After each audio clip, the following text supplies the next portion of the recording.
Frame up on 1, please. 20 seconds to the end of the music. Stand by Telestony 3. So you just put that caption a little lower. 15 seconds to the end of the music. And super. Roll Telestony 3. Take it out. 4, 3 to the end of Telestony 2, 1, 0. Voice. 4, 3, 2. And coming to 1 and 0. cue.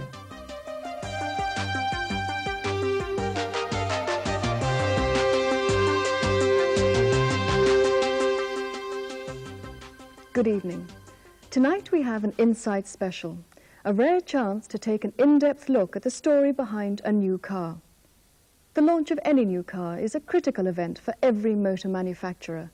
It comes after years of preparation and planning, a massive investment of capital and resources, and creates the possibility that it'll become either a lucrative success or an expensive failure. Well, that's what we'll be finding out tonight. What kind of car is it?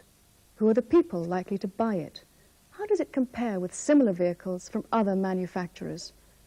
We'll be asking these kinds of questions and assessing the answers during the program. For the background, Dennis Tuohy. A few years ago, Austin-Rover began the most intense and radical product development program ever undertaken by a motor manufacturer.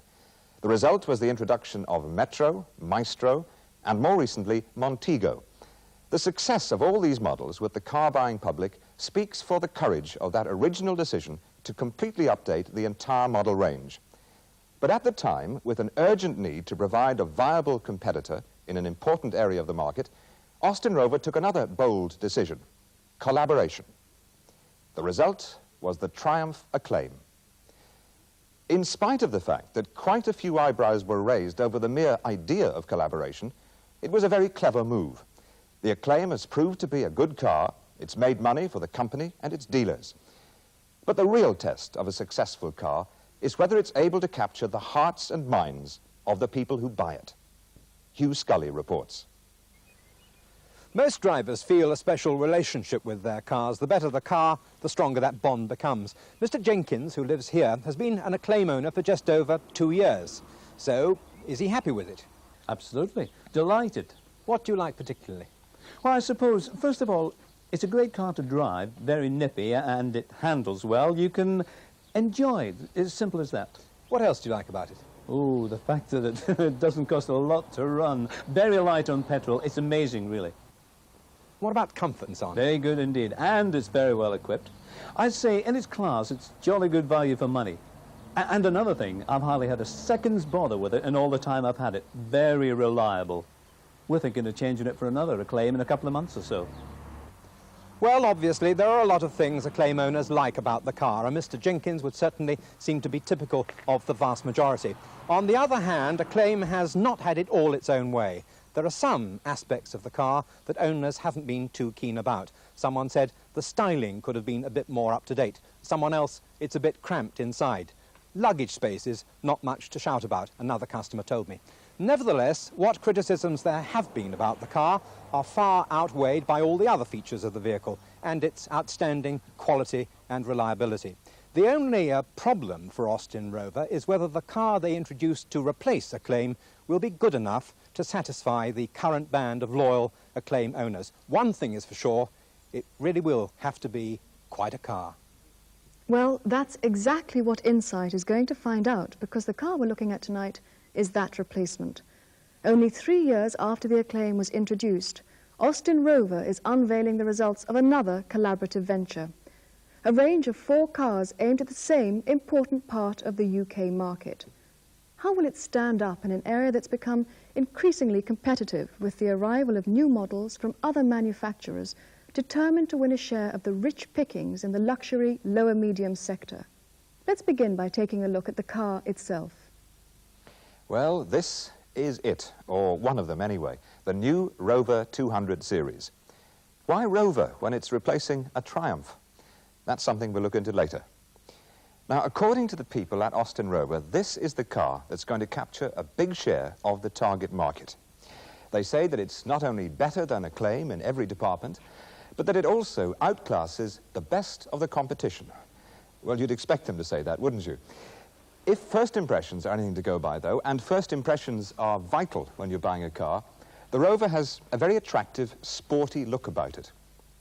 All the models in the range are powered by a new 1300 engine, which Austin Rover claims is very advanced and gives outstanding performance and exceptional fuel economy. They also claim that there's massive interior space for a car of its size and an enormous increase in luggage capacity. On top of all that, Austin Rover say that the new 200 series is even better specified in terms of equipment and features than the range it's replacing. So, how well do all those claims stand up?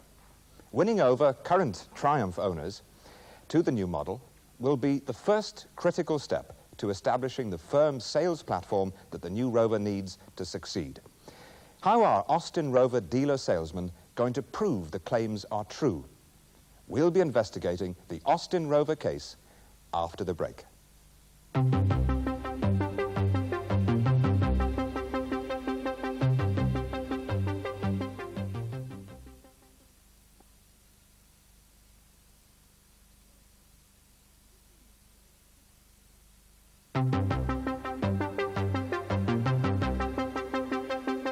Welcome back. With me in the studio to put Austin Rover's case is Colin Wilson. Colin, considering Acclaim was recognised by the press and its owners as being a very good motoring package, are you confident that all the claims Austin Rover is making for the new range can be really justified? Absolutely, no question about it. Not only does the 200 series put right the details some people were unhappy with on Acclaim, it even improves on the good points.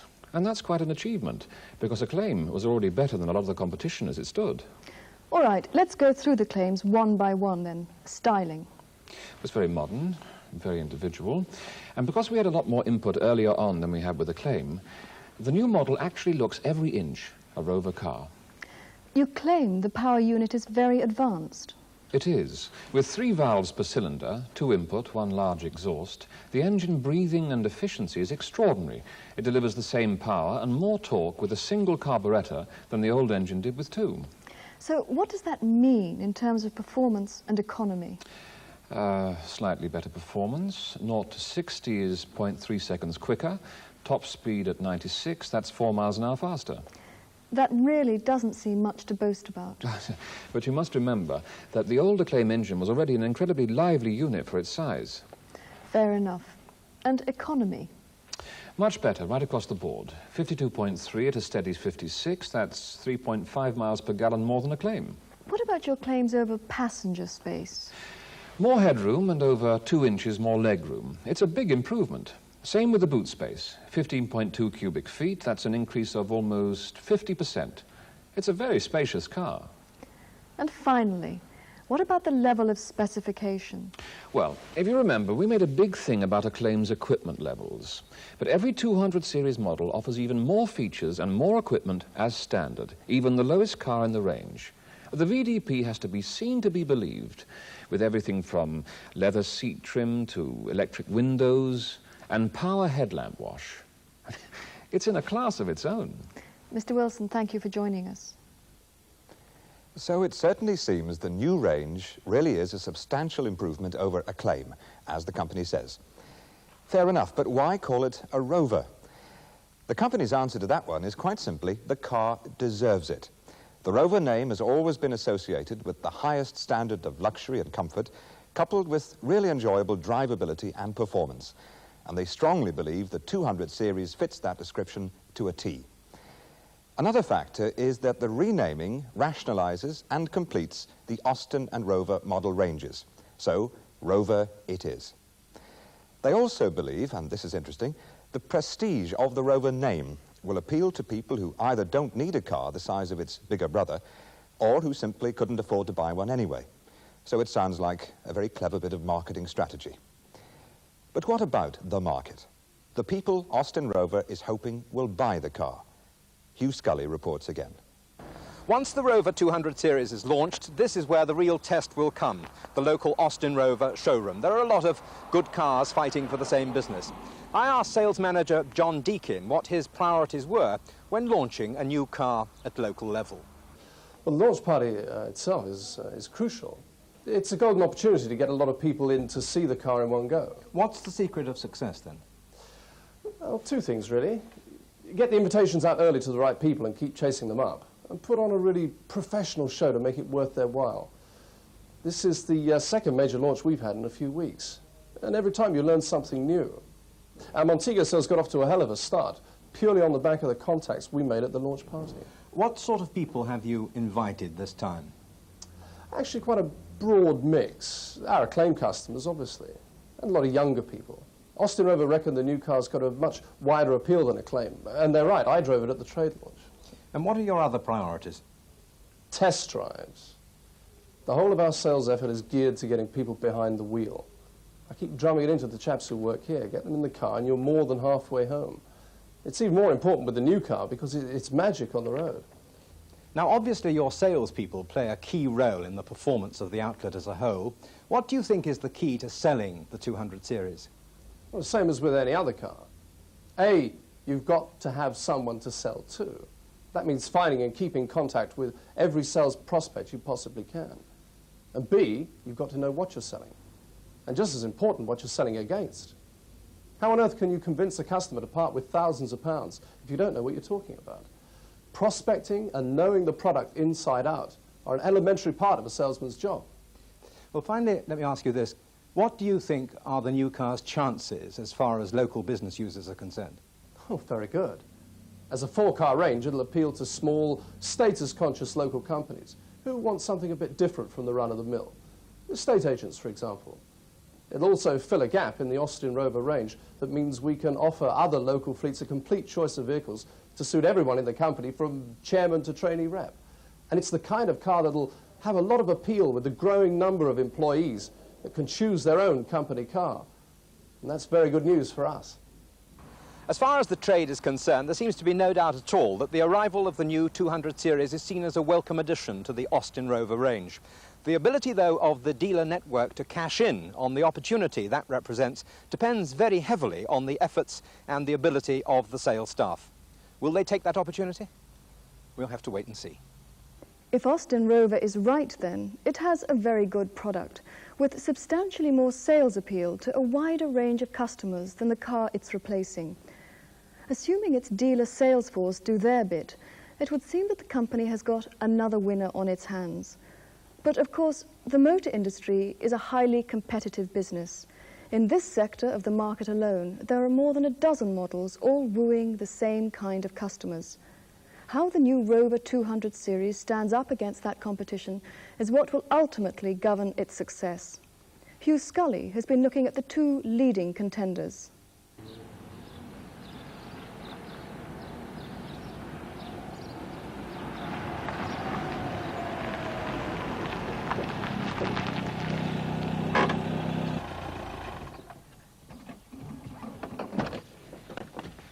This is the Ford Orion 1.3L that the Rover 213 is going to have to meet in the battle of the showrooms. Now, in fact, the L version has only just come out, but with a £200 price reduction across the whole of the Orion range, it's part of Ford's new campaign to boost this model's flagging sales.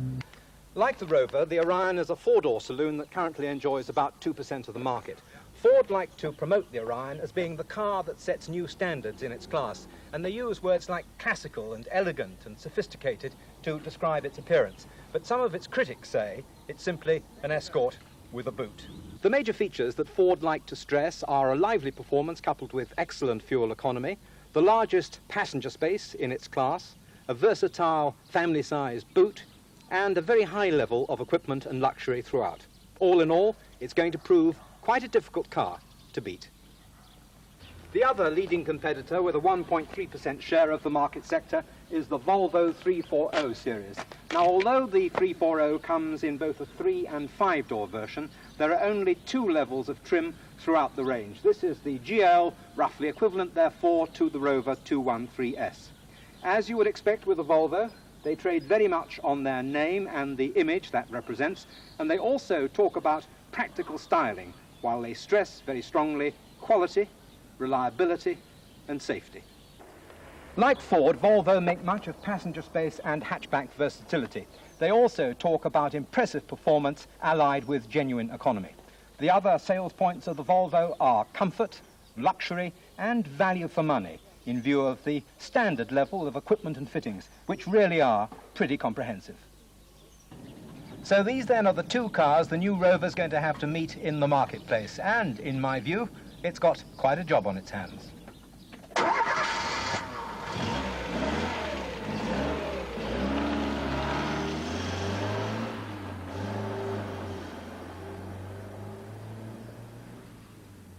Now, you've probably noticed that all three manufacturers are tending to make the same sort of claims for all three cars. Marvellous performance, outstanding fuel economy, exceptional interior space, and so on. On the Inside programme tonight, we're going to put those claims to the test. We have with us two people representing Ford and Volvo to put the case for their cars, and Colin Wilson will do the same for the Rover. As beauty is in the eye of the beholder, we'll ignore the overall styling concepts of the cars and get down to basics. Let's deal with performance first. And Roger Thomas of Ford can begin. Well, the Orion 1.3 engine is a good example of Ford's commitment to efficient engineering. It's got an aluminium head with a belt-driven camshaft, breakerless ignition, and it's linked to a 4-speed gearbox. The unit delivers a very good performance indeed, 0 to 60 in 11.8 seconds, and the car will reach a top speed of 98 miles an hour. Fine. Well, let's hear now from our friend from Volvo, Michael Jones. Well, the Volvo power unit is a very reliable 1.4-litre engine driving the rear wheels. It's Swedish engineering at its best.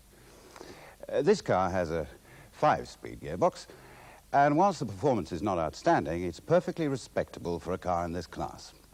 0 to 60 in 15.5 seconds, top speed 90. Thank you. Well, if a customer is looking for a lively car with a good performance, the Orion's in with a very good chance. We'll see how the Rover compares after the break.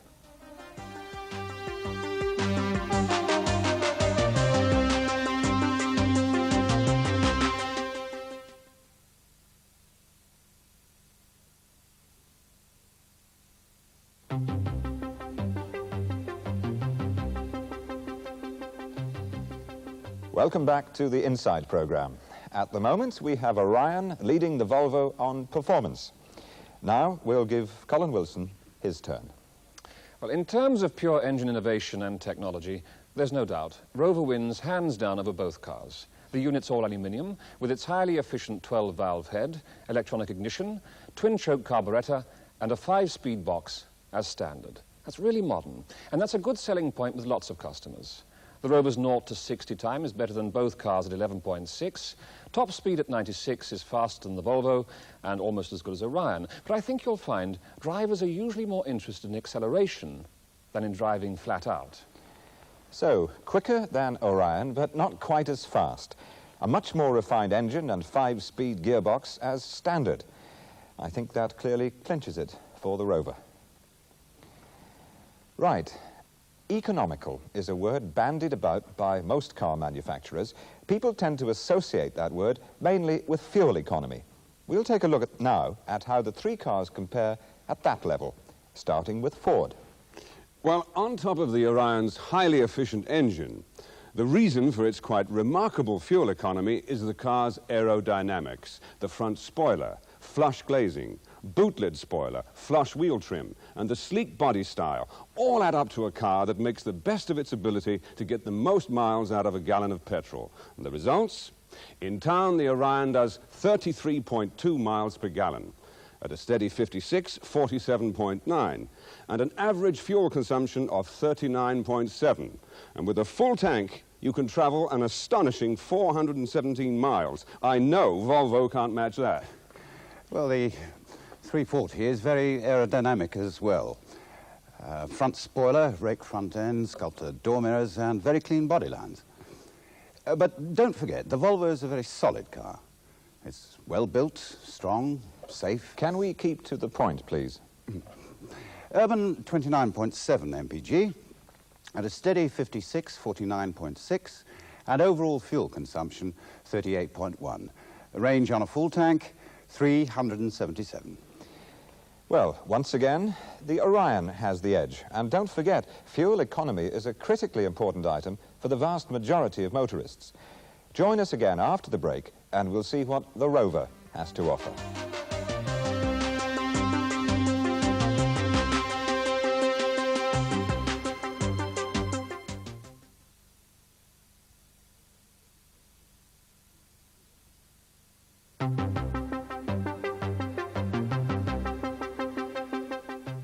The benefit we're talking about is fuel economy. Orion in the lead so far. Over to Colin Wilson again to give us Austin Rover's answer to the challenge. When it comes to fuel economy, aerodynamics are only part of the story. The Rover engine is much more efficient, and it is a 5-speed box as standard on every model in the range. But the Orion is nearly 100 weight heavier, and the Volvo twice that. Now that's a lot of car to carry around. Add it all up, and you have an urban figure for the Rover of 38.2, 5 miles a gallon better than the Ford, and well over 8 miles a gallon better than the Volvo. At 52.3 miles per gallon, nearly 3 miles per gallon ahead of the 340, and 4 better than the Orion. And overall, at 44.2, the Rover beats Orion by over 4 miles per gallon again. A tank full in the Rover will take you more than 30 miles further than the Ford, and 70 miles further up the road than the Volvo. Well, I think that as far as fuel economy sorry, is... not quite finished. I just wanted to mention, the Rover does all that on 2-star petrol. So that's another big saving over a year's motoring. No doubt about that one. The 200 series by a mile. Well, quite a few miles, actually. Now we'll take a look at another aspect that many motorists take a keen interest in, particularly tall people, and that's interior passenger space. And we'll include boot space as well. We've already seen how much bigger the new Rover is than Acclaim. I wonder how it'll stand out now. First, the Ford case. Well, one of the major things people have praised the Orion for is the vast amount of space in every department. Legroom is especially important. The front, 40.2 inches, the rear, 35.4. Total, 75.6 inches. But where this car really scores is boot space. 15.9 cubic feet of luggage area. And with the flexibility of a split folding rear seat to increase it still further. Sounds promising. Well, I'm not really sure comparing a hatchback with a saloon is exactly fair, but we'll have a go anyway. Space is what the Volvo is all about. There's 41.1 inches of legroom in the front, 35.2 in the back. Overall, 76.3 inches. And the rear hatch, well, what can I say? Only 9.4 cubic feet as a boot, but simply masses of space with the rear bench seat down. An interesting one, this. Really depends on a customer's preference for a boot or a hatchback. Time for another break.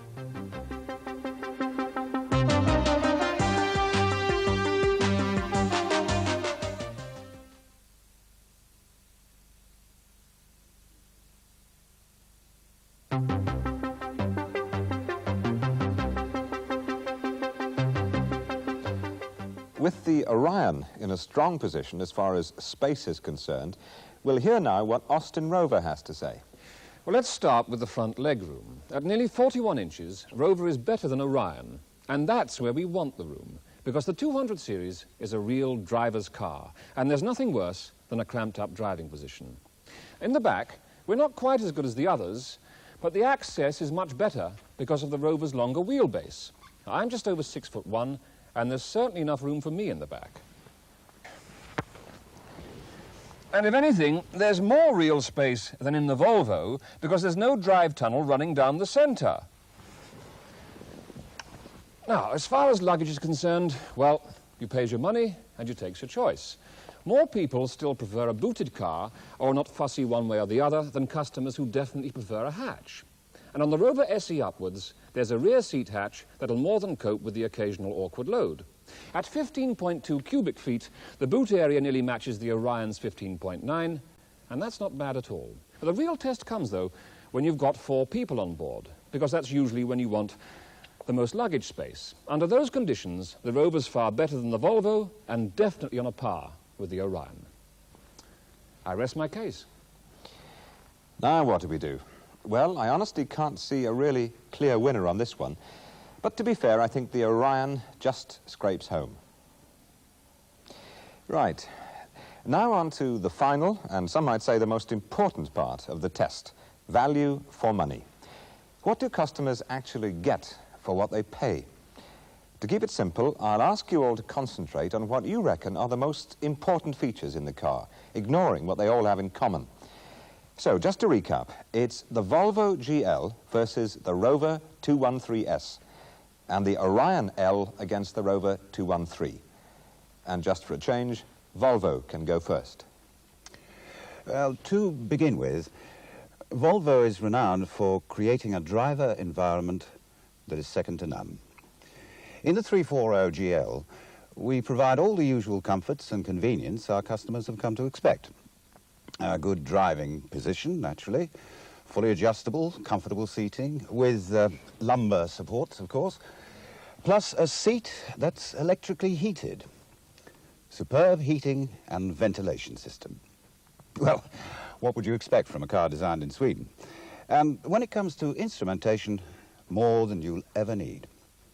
Even warning lights for low fuel, engine temperature, seat belt, everything. And just to prove the point, there's even a courtesy light for the ignition switch. As for the rest of the car, the 340 more than lives up to Volvo's reputation for high levels of specification and luxury. Against the Rover, we provide tinted glass, rear seat belts. Oh, I forgot the headlamp wash wipe. Altogether, that sounds like a very comprehensive package. We'll see how Austin Rover shapes up in a few minutes. But now, time for a short break.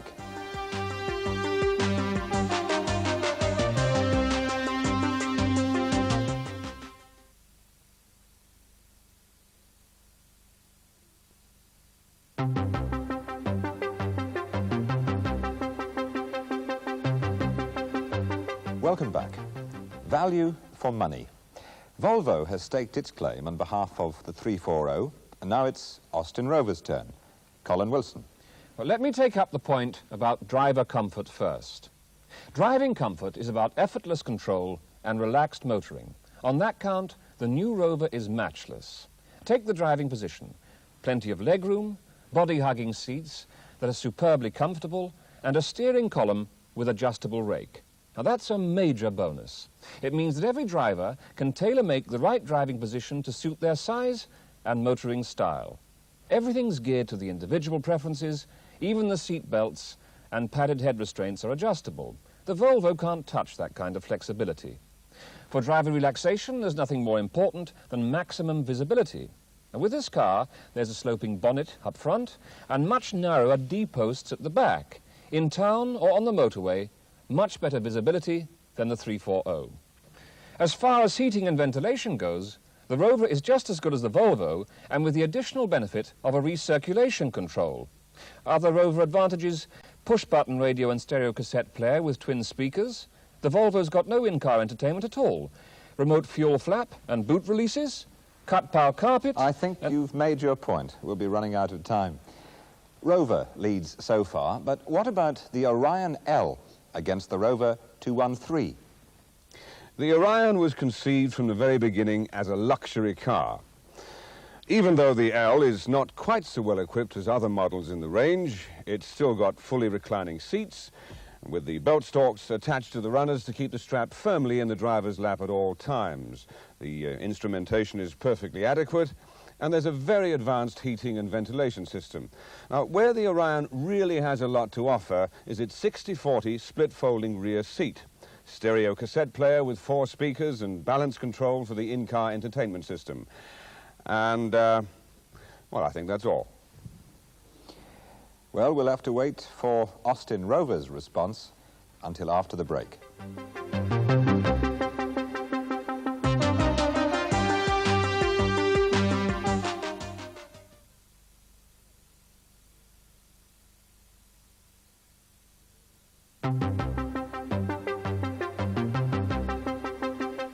Hello again for the final part of tonight's program.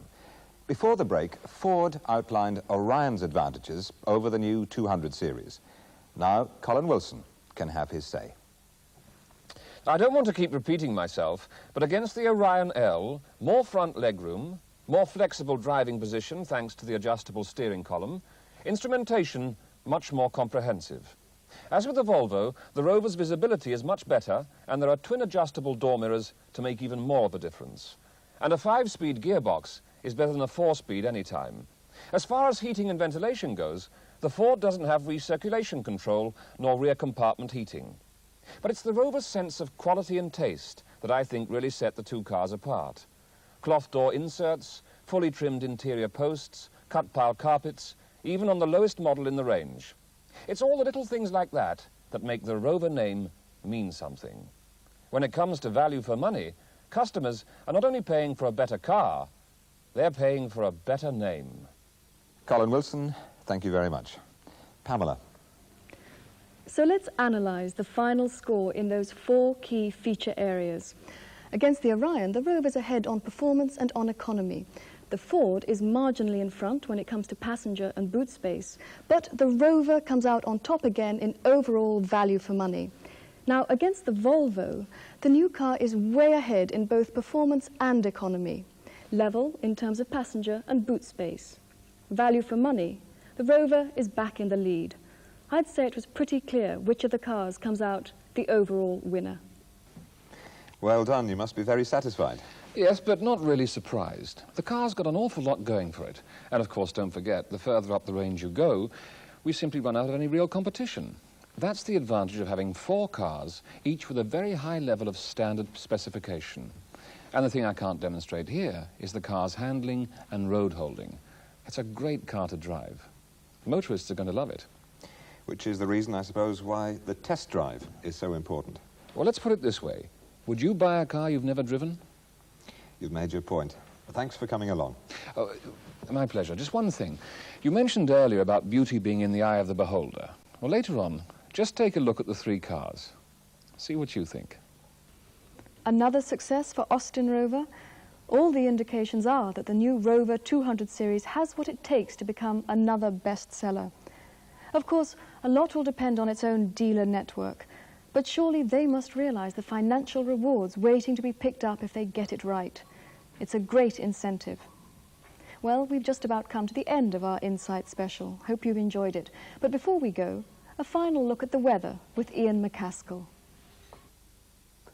Hello? Well, somebody's going to get some sunshine. And over the West Midlands, temperatures are rising nicely now and pressure's building up as well. And as far ahead as we can see, it'll be long sunny spells at Longbridge. Now, I have to tell you, it won't be as good everywhere. In fact, reports are coming in just now of thick black cloud in the Dagenham area.